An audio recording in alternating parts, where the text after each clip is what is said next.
A really, really good team. I told Kevin after the game, he's got some dogs.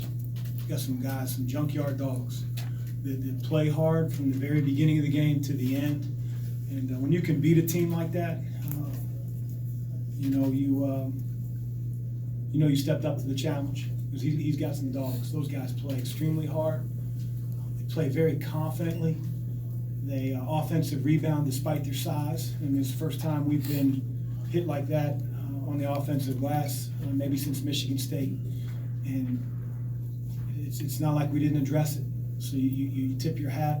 I'm just glad that it wasn't our demise. It didn't lead to us losing the game. But we have to be better on the glass. Their style of play, really tries to turn you over. For them to have a lot more turnovers than we did, that was based on our positioning. I thought we kept the floor crowded as much as we could. They're a big-time one-on-one team. Just guard your yard. Guard that dude in front of you. And, sometimes they make tough shots, and that's why they got a really good team. So we feel very fortunate, us getting to the line 29 times. I know a few of those were down the stretch when they were fouled at the end, but we thought with their aggressiveness and how often they foul, we were strong with the ball, we'd have opportunities to get to the line. So. How did your guys force so many turnovers? Positioning, I think for the most part. NC State's used to playing quick. We talked about that a lot with our team. They play quick in the shot clock. They don't necessarily reverse the ball side to side. So if we could have the position off the ball and present a crowded floor and be tight in our gaps, and do what we do, we felt like there could be some turnovers that quite honestly are more unforced than forced simply because of our positioning. So that's not how we're built. We're not built to turn teams over. We're trying to keep the ball in front of us, which is a huge challenge when you play a team with the guys that they have. And they're down a man, and he's probably the best on their team at getting in the lane. So we were very fortunate that we played a little bit of an undermanned team tonight. And then Torn Dorn at the fours, he's a tornado getting to the rim. Big challenge.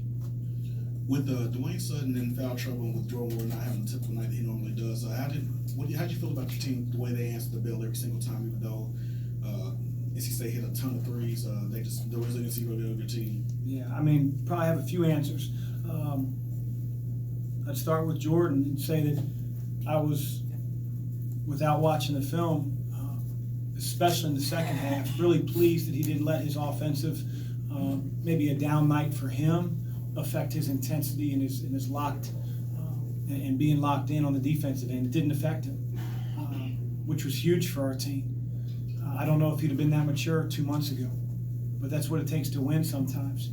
You see a lot of articles, I'm not saying that you people write them, that talks about us being a one-man show at times. And, he goes 0 for 7, 3 for 12, which is for him more the exception than the rule. And for us to do that and still win the game against the top 25 team says a lot about the other guys on our team that stepped up tonight.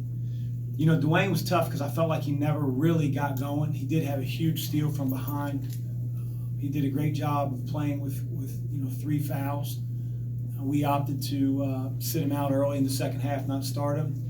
And we were going to go another 4 minutes, but by then, what are you saving him for? He's probably going to feel like he's never a part of the game. So we got him in around 16 minutes in the second half. And I don't think he had a great night, but he won't be down in the mouth in the locker room, I can tell you that. Coach, besides the fact that they made a few tough shots, what did they do that made it so difficult to defend three-point line? We have to cover their pick and roll.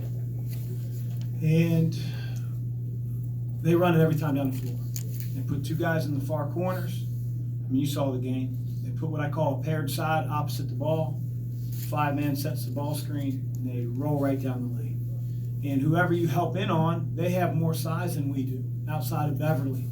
So they're looking over our guards, and whoever you pinch in to help on the roll, they're going to hit. And if you level hedge it or you don't extend your 5-man too often, then they play downhill. And they get in the lane and they draw fouls and they play drive kick basketball. So we opt to push the ball as far as we can away from the basket so that our 3 zoned up defenders have more airtime to cover whatever look happens. But when you spread the floor with 4 players that are terrific offensive players, it's hard. It's hard. But we did it well enough. And at the end, we actually put our 5-man, I think, on their 3 or 4, and they kept on setting it with their 5, and we just switched and never felt like we had a foot speed mismatch. Chris, you mentioned the turnovers over here. The turnovers are not always something that have been high for you, but with this team, especially in ACC play, they have picked up quite a bit. Is that a product of your guys feeling more comfortable in the pack line, or why do you think that they have started turning people over so much? I don't think it's a pack line. I mean, I think that never should have said we were a pack line team. It's like taking this life of its own. It's man-to-man defense. You know, I think our guys are playing aggressive. On the ball, we're doing a much better job of chesting the ball handler when he's driving down the lane. We're not perfect. You know, it's not like we have 6'7" elite athletic defenders. I mean, Quan, CC, Ryan, Darius are small guys, but they're doing a really good job, and our 3s and 4s are doing a good job. Our 5s are athletic enough to hedge on screens. But I do think that individually we've stepped up guarding the ball better. And sometimes when teams are over-aggressive, they make more mistakes than, quite honestly, we force. But I couldn't tell you. Coach, it seemed like you had a decent size advantage at times in the paint, but it seemed like State did a good job of keeping you guys from throwing directly into the paint. Was there something that they were doing to kind of discourage the throws into the paint? We tried. When we were throwing it in there, we made that run at the end of the first half. I mean, we were trying to feed Enoch. You know, they had Helms at the 4, and he's at the 5, and, because their 2 5-men had 2 fouls. And we want to beat that thing in there. But you have to understand, like, they're extending so hard. They're pressuring that, it's like that quarterback who drops back. The receiver's open down the field. Problem is, you got 3 defensive tackles in your nose. And that's how we felt a little bit. But when we got it down there, for the most part, Stephen was converting. We tried to do it in the second half, and, Stephen's got to catch it a little deeper. That's not Malik's strength right now, but, we had enough balance, and we did what we could to try to get the ball in there. Give State credit for pressure. What is your typical goal for points off turnovers, and why were you so effective tonight? 42. No, I have no idea. I don't have a goal. I don't have a goal. We missed it by 5. There's enough statistics that I have to worry about. That's not one of them.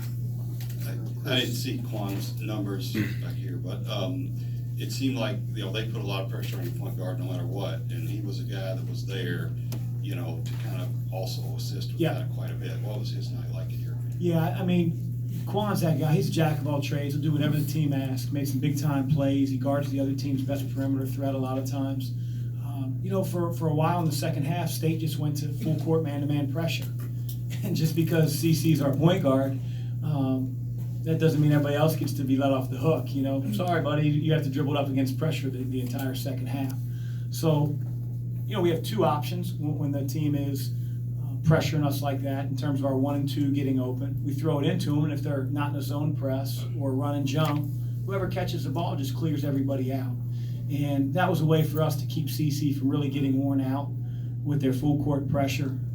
And it didn't affect what we were running on the other end. Chris, Ryan hit those 2 free throws that were big, but right before that, he drew the charge. I think it was still a 4-point game. About that and how he's come along on that end. Yeah, it was awesome. We've been working really hard to, be there for our buddy. We can't always keep the ball in front of you. They got good players. They give out scholarships, and we've done a lot of charge drills in practice, and it was great to see Ryan have the presence of mind and the ability and the toughness to step over and take a charge in what it really was a critical, game-ending type play. I mean, we still had to make free throws and do what we needed to do, but he made a big-time play on the defensive end. He's grown immensely. Take 2 more. Johnson was out 2 games. They had 9 turnovers in one, 7 in the other. Did you see something that you were able to exploit as far as the positioning? And second question, you vowed early in the year you wouldn't get another technical foul. Didn't. You came pretty close tonight. I didn't. Come on, Tim, fake news, man, fake news. I would tell you that we felt like State plays very, very quickly into the shot clock in the half court. And so I don't know if it led to their turnovers, but our whole thing was come down, that initial ball screen happens, they're trying to strike off of it. And it may not be because you squeezed in and they got a shot off it. Just a simple throwback to the man sort of replacing behind that ball screen. He just goes one-on-one. And we talked a lot about going 1 versus 3. Whoever had the ball, it's a big challenge. Keep it in front of you. And whoever was to your left or to your right, try to really get as tight as you can without giving up a drive kick to your own man. And it just, sometimes when a floor is crowded and sticky, it hurts the other team. And NC State doesn't practice that way. You got to understand that, like, we all practice against ourselves every day. So we see nothing but pack line. We don't see a lot of pressure. We don't see a lot of pressure defense. NC State, conversely, pressures all the time in practice. I'm sure they're denying everywhere. And so when a ball screen happens, the floor is a lot more open for them in their practice. And it just sort of builds habits. And you can put non-scholarship, scout guys, walk-ons in there, but, that's not going to simulate, the athleticism and the size that they present when they're pressuring or when we're in our pack line.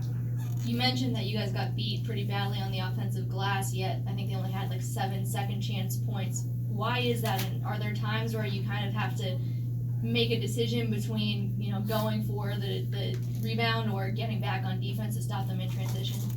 No. They're shooting the ball, so they're getting the offensive rebound. So they'd be going the other way with it. But I would tell you that the reason that they didn't convert a lot of them, I thought a lot of them were 50-50 balls. They weren't right next to the basket. I think Walker got one. But, our guards have to join the party. They have to block out.